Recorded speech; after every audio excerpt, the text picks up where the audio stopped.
O Instituto Datafolha divulgou uma pesquisa eleitoral para as eleições deste ano à presidência da República.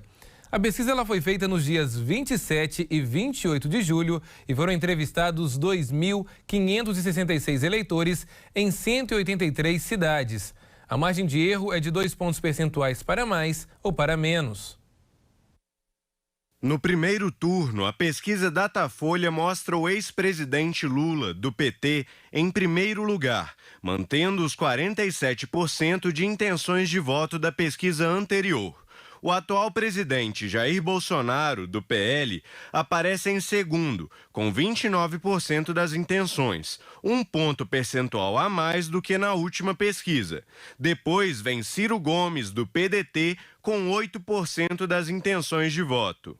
Os candidatos que empatam pela margem de erro são encabeçados por Simone Tebet, do MDB, que tem 2%, André Janones, do Avante, Pablo Marçal, do PROS e Vera Lúcia, do PSTU, somam 1% cada. Votos brancos ou nulos são 6% e 3% dos eleitores não sabem quem escolher.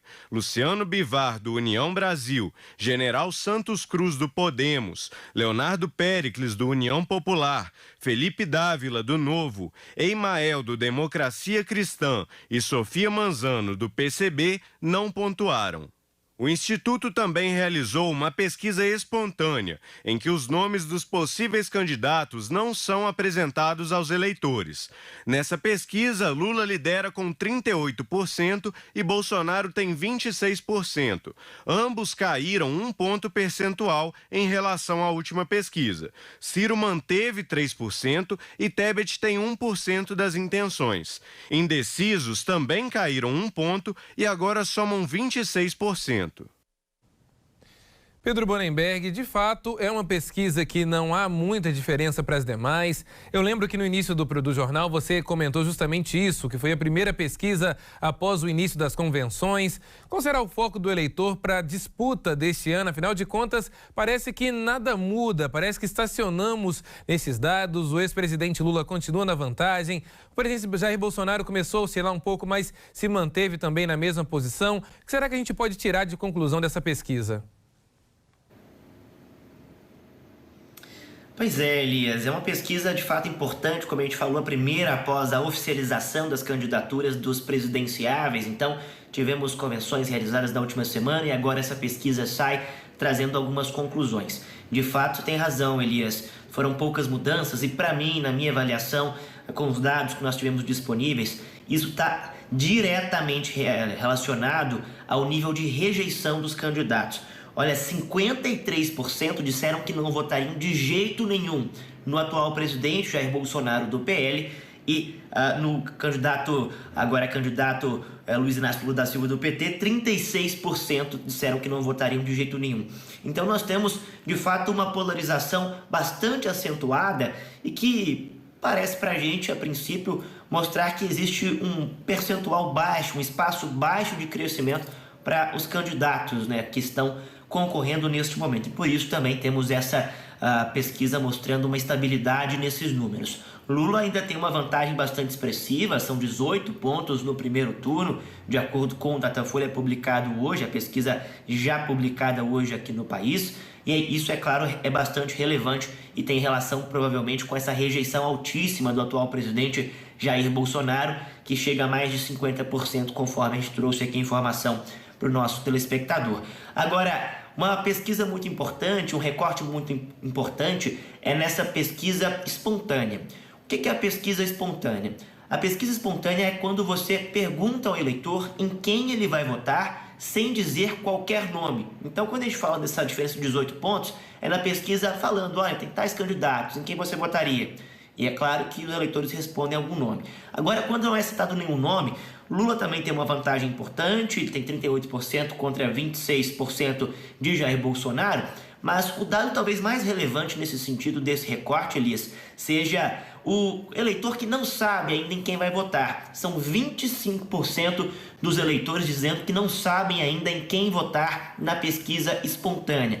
Isso é extremamente relevante, mostra que há um espaço para que o eleitor se decida até outubro desse ano e por isso essa pesquisa, a gente sempre diz aqui, é apenas um recorte, uma fotografia de como seriam as eleições se fossem realizadas hoje. E as eleições não vão ser realizadas hoje, somente em outubro. Até lá muita coisa vai acontecer. Temos o início de propagandas eleitorais, das campanhas, enfim, de passeatas dos candidatos, algo que vai acontecer e pode mudar esse cenário até lá.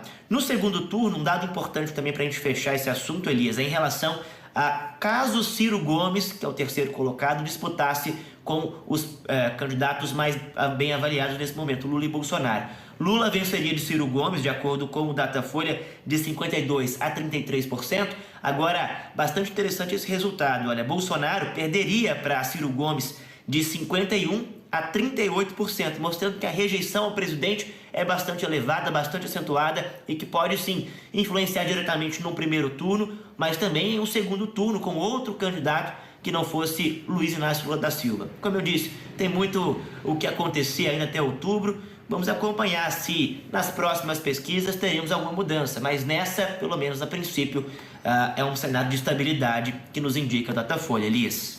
Pois é, Pedro, que eu também fiquei bem intrigado com essa pesquisa, nesse sentido mesmo de avaliação, é que os dois candidatos, né, a polarização no Brasil, ela se torna ainda mais presente e visível, tanto com o ex-presidente Lula, como também com o atual presidente Jair Bolsonaro.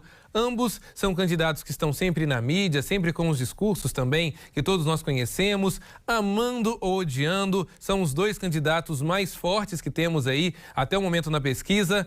Não vejo, por exemplo, Ciro Gomes, Simone Tebet e outros candidatos crescendo. Isso porque agora mesmo nós tivemos essa semana uma discussão aqui no Diversa em Rede se os candidatos principais não irem a debate seria positivo ou negativo. Ao que tudo indica também com as pesquisas, me parece que as pessoas não estão tão incomodadas com isso, não estão tão incomodadas com propostas. Enfim, vamos ver o que vai ser decisivo realmente nessas eleições. Eu, particularmente, faço essa análise e também questionando a você que nos acompanha, qual vai ser aí o seu argumento para as eleições, não somente para presidente, mas também para senadores, deputados. Temos muita coisa ainda para poder acompanhar, as pesquisas vão mostrando isso também. Enfim, vamos aguardar agora para ver o início da campanha, como tudo isso vai acontecendo. Pedro, muito obrigado. Já já eu volto a conversar com você, mas eu quero também conversar com o Vinícius Serra. Vinícius, o TSE também concluiu a fabricação de 225 mil novas urnas eletrônicas, seguindo um novo formato. O que essa urna traz de atualização? Vinícius, conta pra gente. Uma boa noite para você.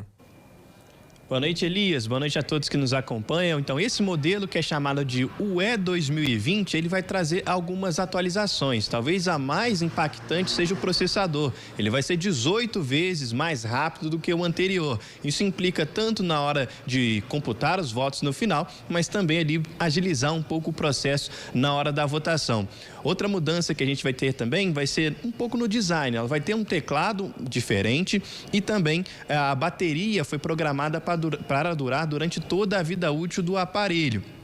Outra mudança também mais física, mais fácil de se ver, vai ser em relação ao terminal do mesário. É aquele teclado onde o mesário digita qual que vai ser o próximo candidato que vai entrar ali para fazer a votação. Ele vai deixar de ser físico e vai passar a ter uma tela sensível ao toque. E dessa maneira, segundo o TSE, vai agilizar também no processo, porque enquanto uma pessoa estiver votando, o mesário já vai poder fazer ali a digitação do próximo, né, de colocar o código do próximo eleitor e assim vai ficar mais rápido, diminuir as filas e também o tempo de votação durante as eleições. Outra mudança importante também, Elias, que a gente pode presenciar vai ser em relação às pessoas com deficiência auditiva e também com deficiência visual. Vai ter uma nova para quem tem deficiência visual, vai ter uma alteração em relação àquele comando de voz, que a pessoa escuta quais são os candidatos. Vai ter uma atualização para ele ser um pouco mais claro para ajudar essas pessoas. Em relação também aos com deficiência auditiva, vai ser possível ver ali embaixo uma pessoa com virtual, colocando com as libras, né, os candidatos, sinalizando através da linguagem de sinais qual que é o candidato que está ali na tela para ela poder selecionar. Então, além desse processo mais rápido, também estão tentando incorporar cada vez mais acessibilidade nessas urnas. Elias. Vinícius, perfeito. Muito obrigado pelas informações.